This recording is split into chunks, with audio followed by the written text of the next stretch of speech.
episodio de este podcast Ecos del Romanticismo, donde exploraremos por última vez la belleza, la pasión y el misterio de este tema tan emblemático de que es el romanticismo.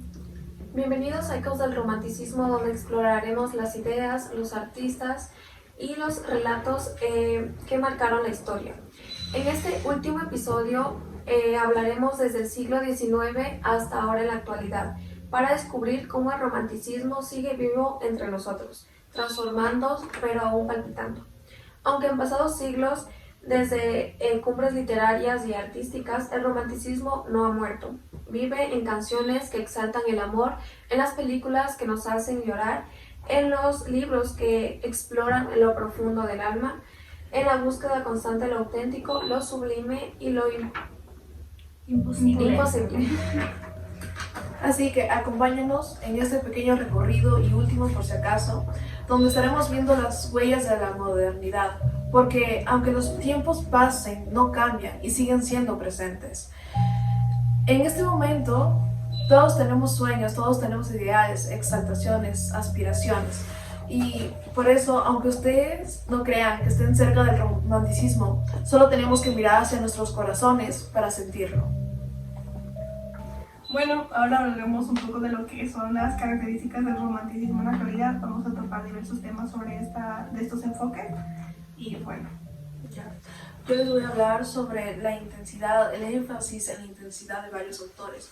En este tiempo, estos autores priorizaban el amor, la angustia, la intensidad en sus obras. Yo voy a tocar el punto que sería muy importante y que refleja mucho lo que sería la actualidad, que es la búsqueda de una identidad personal. Aunque podemos ver que en algunos personajes, pues eso sí se nota, porque los personajes exploran quiénes son a través de la historia.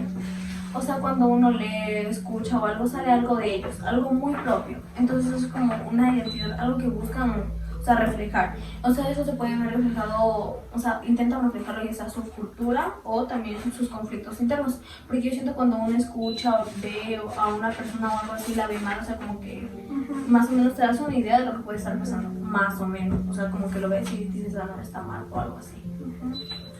Bueno, yo les voy a hablar sobre las relaciones humanas complejas, que esto vendría a ser como las emociones, como el amor y la amistad, se muestran con sus contradicciones, por ejemplo, las heridas y las ambigüedades. Yo les voy a hablar sobre la estética melancólica y poética, donde dice que el lenguaje es cuidado, cargado de simbolismo, nostalgia y la belleza emocional. Bueno, como también topamos estas características, también topamos la vulnerabilidad y del dolor. Aunque no lo crean todos, en algún punto de nuestra vida tenemos un punto de vulnerabilidad y dolor. Estos son temas recurrentes por estos autores, ya que en ese tiempo era normal, ser frágiles, estar rotos por dentro, marcados por alguna experiencia. Los traumatismos. Otro tenemos lo que serían los espacios simbólicos e íntimos. En algún episodio también ya hablamos de esto, que uno se suelta cuando está en un lugar como seguro, algo así, como la naturaleza que refleja mucho en esta época, ¿no? Exacto. Entonces, también hablábamos que estos son los escenarios que reflejan estados emocionales. Digamos estás en un lugar súper tranquilo, tú estás serena, te sientes bien, pero en caso que estés en un lugar tenso, vas a estar tensa, ¿no? Como muy inquieta. Ya sea en una casa vacía o una ciudad ajena. Cuando uno va a una ciudad ajena, literalmente se siente, yo en mi caso me siento libre, bien. Bueno, en mi caso es así. Ya. Como nadie te conoce. Ajá, exacto, nadie te conoce, nada. Bueno, yo les voy a hablar ahora sobre la crítica de lo moderno de aquí, porque como se dice bien que el romanticismo va más guiado como a los siglos XIX, a los siglos XX, que cuando uno ya escucha como en el siglo XXI es como de que ya no tiene mucha relación, pero a pesar de todo, como mismo Ashley nos dijo por ejemplo en nuestra introducción, solo hay que verlo desde nuestros corazones, porque desde aquí, desde el sentimiento, y a lo mejor a un lugar como tú lo dijiste nos guía a ese como sentir de volver a ser como un poco romántico. Bueno, en este de aquí se cuestiona el individualismo, también la desconexión emocional y la superficialidad actual, porque como se dice como la desconexión emocional, como que ahora dicen como que no es lo mismo que antes, el amar de antes, porque o sea, sí es muy diferente el amar de antes Sí. como el de ahora, que por ejemplo ahora no es como que tienen esa monogamía o alguna cosa así, entonces por eso se critica mucho lo de También se ahora. cuestiona mucho el amor de antes, o sea, Ajá. que era como estar atado ahí de por vida. Ah, bueno, también sí, pero, o sea, lo bonito era que, por ejemplo, no sé, estabas con una sola pareja. Sí, era eran más el amor. comprometidos, más entregados. Ajá, claro, aunque a veces Ahora sí era un no. poquito medio criticado porque, por ejemplo, antes se casaban muy jóvenes, de 15, Claro. 16 años, y toda una vida, por eso llegan a 50, 40, 60 años. Mi mamá debería estar orgullosa, no me he casado todavía. Sí, o sea, mi abuelita lleva creo que 30 años. O sea, espérate, mi abuelito llevaba 30, luego mi abuelito se murió y ahorita lleva ni sé cuántos años, o sea, no me acuerdo. Pero mis otros abuelitos todavía ya. Mi papá tiene 40 y nadie tiene 50. Iban juntos desde un poquito más. Difícil. O sea, se casaban desde, digamos, las mujeres muy jóvenes. Y más los hombres, porque era una diferencia. Por ejemplo, el hombre podía tener 25 años y la mujer apenas 16. Ah, Sí, es o sea, los dos. Ay, impresionante. Yo tengo una súper normal, a los 15 años. Mi tío también se casó a los 15 años. Mi abuelita y mi tía. Y aunque ustedes no crean que esto sigue siendo presente en algunos otros países que aún normalizan estas... En algunas culturas. Por ejemplo, aquí mismo, hay Sí, culturas en las todos los países. que, por ejemplo, Los obligan a casarse ajá, también. también. O sea, no es como que tú escoges tu pareja, sino que te ponen la pareja. ¿Qué país será? Te casas, niña. Ujú. Qué fuerte. Y por último, la última característica sería los héroes trágicos contemporáneos, donde nos dice que los protagonistas luchan contra sí mismos sin garantías de redención o victoria. Bueno, ahora vamos a hablar sobre artistas y obras del romanticismo en la actualidad. Yo, por ejemplo, les voy a comenzar hablando por Ocean Vuong, de Vietnam, de 1988 nacido.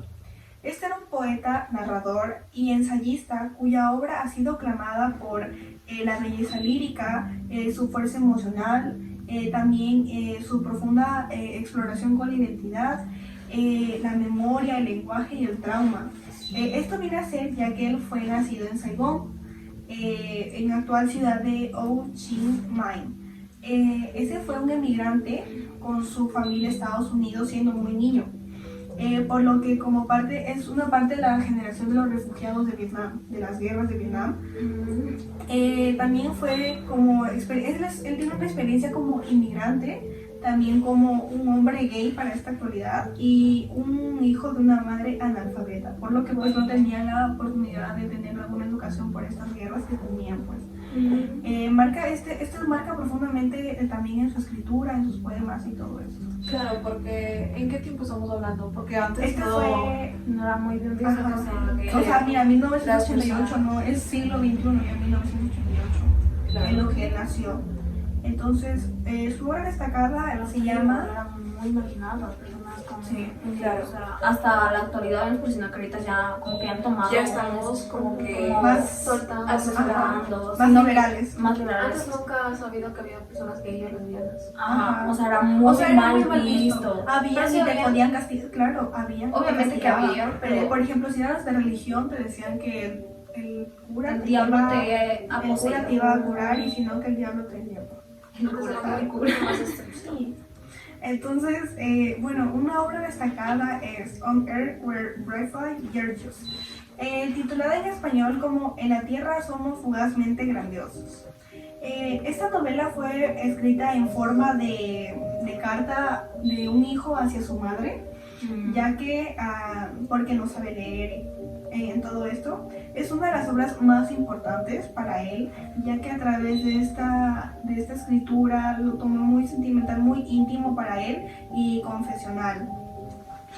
Bond reflexiona sobre la guerra y también, por ejemplo, las secuelas que dejó de esta, especialmente como el conflicto de Vietnam, que atraviesa todavía hasta ahora en las generaciones.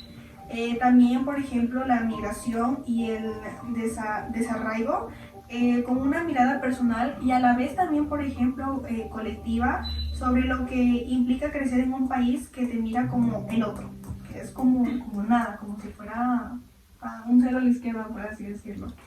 Entonces también esto también refleja la masculinidad, la sexualidad y el amor, tratados con una delicadeza poética y una honestidad brutal. También el lenguaje, que no solo es como una herramienta de expresión, sino también como un límite. Cómo se ama, se sufre o se recuerda cuando las palabras no siempre te alcanzan. O sea, un escrito también te puede ayudar mucho a desahogar. Algo que no siempre es... Ajá, no siempre es hablándolo. Entonces, escribir, la verdad. sí, se te llegan muchas ideas. Se digan muchas ideas y vamos a recordar muchas cosas. Sí, La verdad, muy bueno. Desahóguense. Bueno, Bond también mezcla una prosa poética con una sensibilidad narrativa muy moderna, muy a la actualidad. La novela no sigue una línea temporal dirigida, ni tampoco algo relacionado, es más bien exploración de recuerdos, emociones y heridas abiertas que ha tenido de su pasado. Pues. Es una obra profundamente lírica, con frases con versos y un tono íntimo, casi susurrado. Bond, en la poesía, Bond es autor de 2 aclamados libros de poemas, como Night Sky with Exit Wounds del 2016, en una meditación sobre la guerra, el exilio y también la sexualidad, que lo estableció como una de las voces más potentes de su generación, ya que al ser una persona homosexual. Time is a Mother, en 2022, no hace mucho tiempo, escrito tras la muerte de su madre. Este es un testimonio crudo, muy doloroso para mí y conmovedor sobre el duelo, el amor y la supervivencia emocional que ha tenido que pasar con su madre, y a pesar de que también, pues como digo, ella fue analfabeta y que fueron inmigrantes a Estados Unidos. Y bueno, eso ha sido todo por mi autor. Y ya, yo paso al mío, que es Sally Rooney. Ella, ella llegó como al romanticismo tardío, por así decirlo. O sea, ella no es en sí una autora romántica de la época, porque sabemos que se vivió en el siglo XX y después del siglo XXI. En el sentido histórico, literario, para su obra, o sea, en este sentido histórico, pero o sea, en sí su obra sí tiene cosas muy fundamentales de lo que sería el romanticismo, como la introspección, el amor complicado y la intensidad emocional. Se podría decir que Rooney es una especie de romántica moderna o post-romántica, cuya sensibilidad, dialoga con los conflictos íntimos que también preocupan a los otros autores del romanticismo. Esto también tiene un contexto completamente distinto. Sally Rooney escribe en el siglo XXI, en una época marcada por el desencanto, el capitalismo y la comunicación digital. Algo muy distinto a lo que sería el romanticismo de la... ya estaba full. Claro, con tecnología y todo esto. Ajá, ya súper avanzados. Sus personajes no buscan en sí lo sublime, sino que están atrapados en relaciones complejas y cotidianas, muchas veces más marcadas por la incomunicación emocional. Podemos darnos cuenta que actualmente sí hay bastante incomunicación, más que con los adolescentes, podemos relacionarlos, no se comunican de una buena manera. No tienen la oportunidad de expresarse, a veces se cierran por lo que, a veces por traumas, quién sabe, por lo de la infancia, en escuelas o con padres también, que a veces no, hay padres también hasta ahora estrictos que no te dejan expresarte fácilmente, entonces por lo cual ellos son reprimidos en sus sentimientos, en no poder hablar. Exacto, como ya lo decía Ashley, en algún sentido traumático o por la simple razón de que no sienten la suficiente confianza. Ya, pero también hay vínculos bastantes en el romanticismo. Si lo pensamos de cierta manera, sí, se vincula bastante. Es como una actitud emocional ante la vida. Se pueden notar un eco de ideas románticas en la obra. Rooney también explora profundamente la vida emocional de los personajes. Como ya lo decíamos, a través de la escritura o alguna cosa, también uno va soltando lo que sería nuestra vida o cosas de nuestra vida, algo personal. Sus novelas están cargadas de introspección, sufrimiento amoroso, deseo y angustia existencial, muy en la línea de la sensibilidad romántica. Eso también ya lo hablamos en una de las características que dimos anteriormente, que está muy marcado de esto, lo que sería las características del romanticismo que también se ven en lo que sería las obras de ella. Sus temas principales en la obra de ella, como ya lo veníamos diciendo, sería el amor libre, relaciones abiertas, celos, poder, deseo, identidad, salud mental y las clases sociales. Eso siempre ha estado muy presente desde la antigüedad hasta la actualidad. Siempre ha estado muy presente eso. Y la comunicación, o como ya lo decía, la ausencia de comunicación.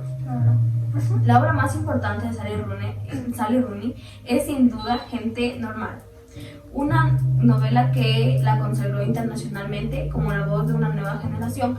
Esta novela se dio en el 2018, o sea, estábamos hablando de literalmente poquitito tiempo, recién, literal. La historia sigue a Marian y Connell, dos adolescentes irlandeses de dos mundos sociales opuestos. Esto es más o menos como la novela que siempre vemos del pobre y el rico, o sea, opuestos, cuya conexión emocional es demasiado intensa, pero también muy frágil, porque ya lo decía mi compañera Ashley, que al mismo tiempo, o sea, tienen cierta fragilidad también los autores, y a los personajes les reflejan lo mismo. Tiene una fragilidad, o sea, era tan intenso pero al mismo tiempo tan frágil. Podían tenerlo todo o no tenerlo nada. A lo largo de los años sus vidas se entrelazan mientras lidian con el amor, la distancia y la identidad y el peso de no saber decir lo que realmente sienten. Es algo mucho que se da en las relaciones actuales, más que todo cuando son a distancia. O sea, hay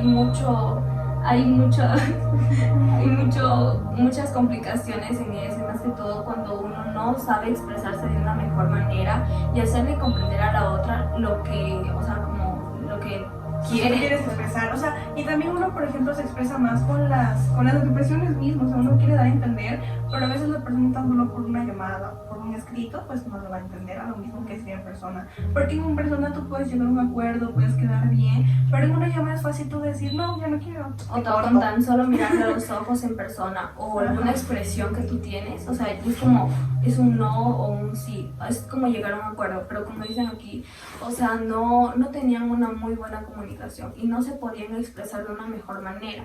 O a veces uno quiere expresar, pero sino que la persona no lo entiende, o sea, no lo capta de la misma manera, no toma el sentido de lo que quiere decir. No tiene el mismo pensamiento. Exacto.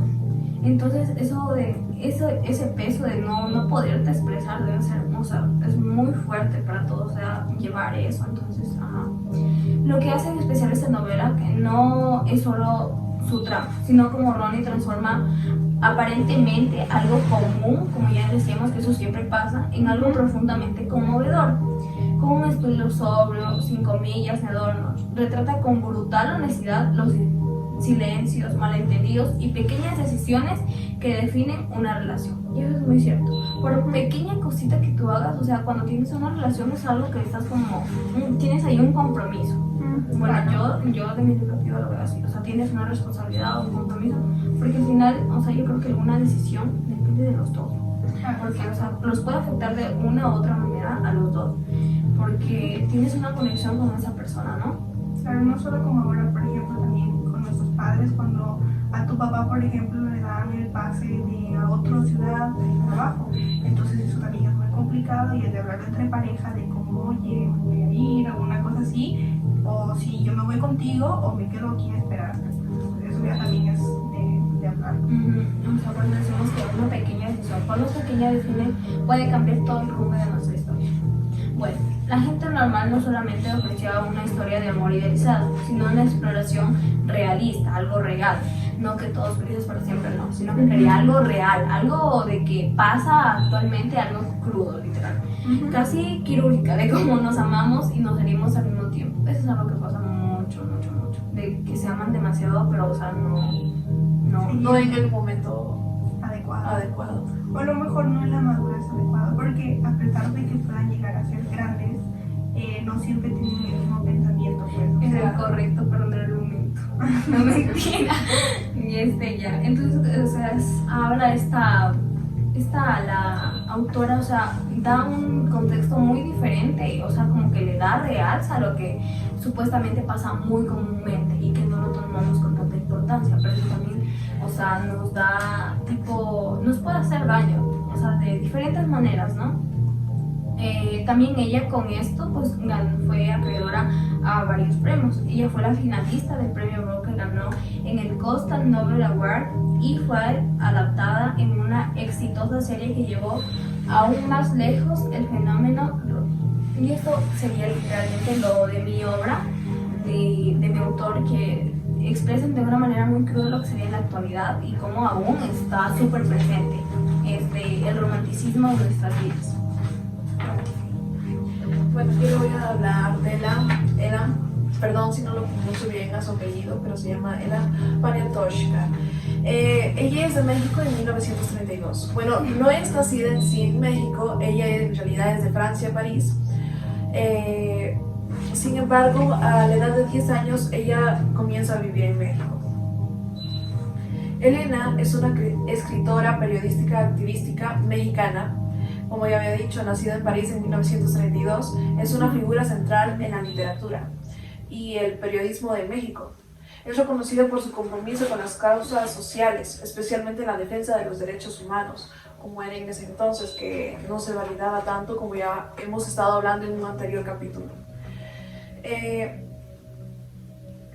Bueno, aparte de los derechos de las mujeres, también aporta y lucha por los derechos de los marginados, de las personas pobres, de las personas que son juzgadas y discriminadas. Bueno, con todo lo que les dije ahorita, ¿cuál creen que sería su relación con el romanticismo? Con el nacionalismo. Los derechos. Nacionalismo tiene que ver mucho con el romanticismo, porque habla de los derechos humanos. Sí, claro. Bueno, tiene La relación. su mano, lleva de la mano con eso. Aunque Poniatowska no es de la era en donde se surge el romanticismo, ella es parte de este tardío, claro. Pertenece al romanticismo clásico del siglo XIX. Su obra retoma algunos valores románticos, especialmente su empatía con los oprimidos y la exaltación de los sentimientos y la justicia social. Sigue siendo voz vigente porque su escritura critica sensiblemente, formando parte del diálogo cultural y político en México. Ha sido una defensora de los derechos. Es una de las obras más importantes de ella es La noche del Tlatelolco, de 1971, en la cual trata de una crónica testimonial sobre la masacre del 2 de octubre de 1968 en la Plaza de las Tres Culturas en Tlatelolco, donde los gobiernos de México reprimió brutalmente la manifestación estudiantil. Poniatowska recopila testimonios reales de los estudiantes, madres, periodísticos, soldados y testigos. ¿Cómo creen que eso impacta ahora en la actualidad? Debe ser algo muy, muy importante. Dejando en trauma a todas las personas y familiares que vivieron eso. Una masacre muy brutal para ese entonces. Bueno, gracias a ella se inspira a las demás generaciones a luchar por sus derechos, a luchar por lo que deben, por sus oportunidades, por dar nuevas oportunidades. Claro.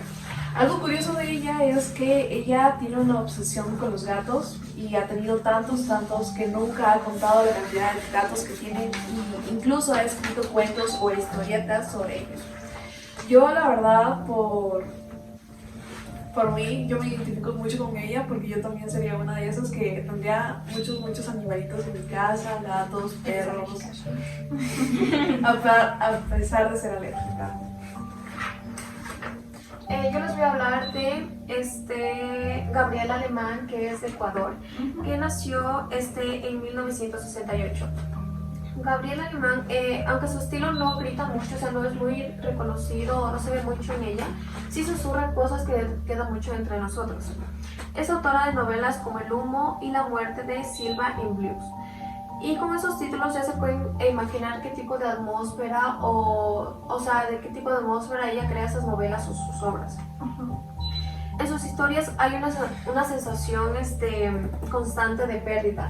También los silencios familiares que duelen más que mil palabras. Y emociones que se esconden debajo de la superficie como brasas que todavía arden. Su prosa es elegante, pero No por eso es distante, al contrario. Es como un murmullo que te hace sentir como si estuvieras ahí en la obra, como en la novela. Y que es típico de que ella hace de la melancolía, que es propio de ella, de lo que hacen sus obras y sus novelas. Y un dato interesante de ella es de que sus obras o sus novelas han sido traducidas a más de 10 idiomas, ¿sí? Y por lo que ha sido reconocida mucho internacionalmente. Si te gusta la historia de Alma, como Capas con silencios que dicen más que los gritos, las obras de Gabriela son muy buenas en ese sentido. Les voy a hablar sobre la obra destacada que más de ella, que es de Los Humos, que fue publicada en 2017. No hace mucho, según yo. Es una novela que mezcla historia, misterio y algo de política, ambientada en Paraguay. Ella se basó mucho en Paraguay. ¿Ustedes qué opinan? ¿Por qué creen que se basó en Paraguay? ¿Por la situación?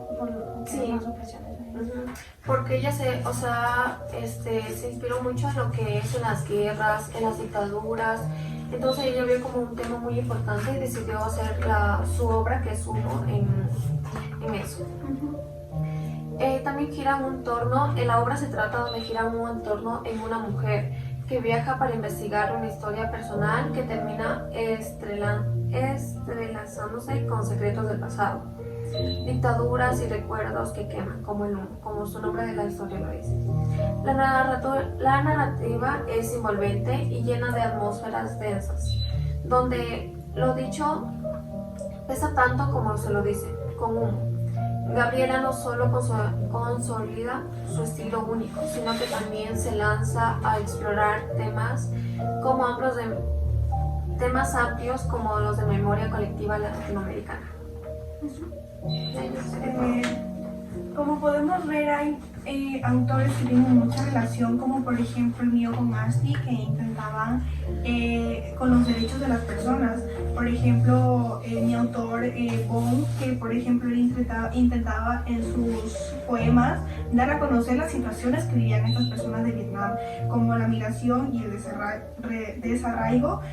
Por ejemplo, también la masculinidad y la sexualidad que también se daba en esta época, por lo que hasta este cierto punto ya era como más aceptado el hecho de si eres homosexual o no, pero igual tenía muy marcado en sus obras todo esto, como también por ejemplo, también hablamos por ejemplo de la comunicación de ahora, de que es muy diferente a lo de antes, o también por ejemplo los sentimientos, las relaciones de antes a lo de ahora, como podemos ver. Entonces con esto queremos llegar a una dinámica final en la que les voy a hacer una pregunta. La última que llegue. Ajá. ¿Cómo decís de TikTok? Me lo sé. ¿Cómo es? No sé. Llegó Llegó el final. soy una. Bueno, pero aquí ustedes, si pudieran hablar con cualquiera de esos autores de los que ustedes han escuchado, ¿quién sería y qué emoción le pedirías que explorara en su próxima obra? A la mía yo le preguntaría, no sé, le preguntaría más o menos por lo mismo. ¿Qué? O sea, cómo ella lo comprendió. Algo así. Algo así. La mía, pues, en la melancolía, lo que siempre se basó en todas sus obras, el nacionalismo y todo eso. Me preguntarías por qué es tan melancólica. Eso.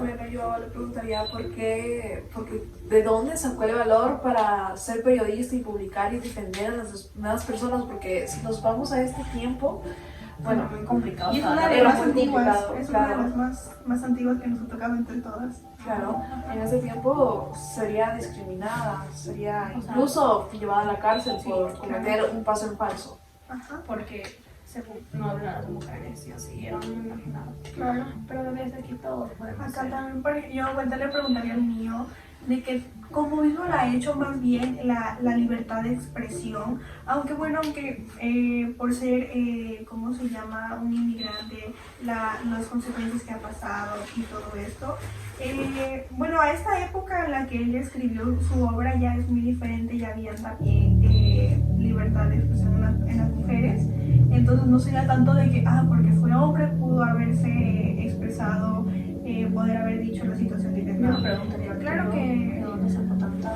inspiración o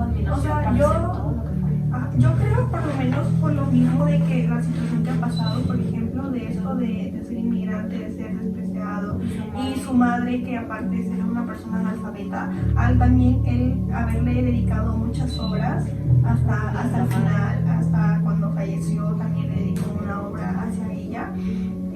Pero bueno, o sea, eso le preguntaría, y las emociones que él ha sentido, porque él ha sentido esa como ira de expresarse en ese momento, ¿no? Claro. Y bueno, también, por ejemplo, ¿cuál creen ustedes que es el rasgo más fuerte del romanticismo actual?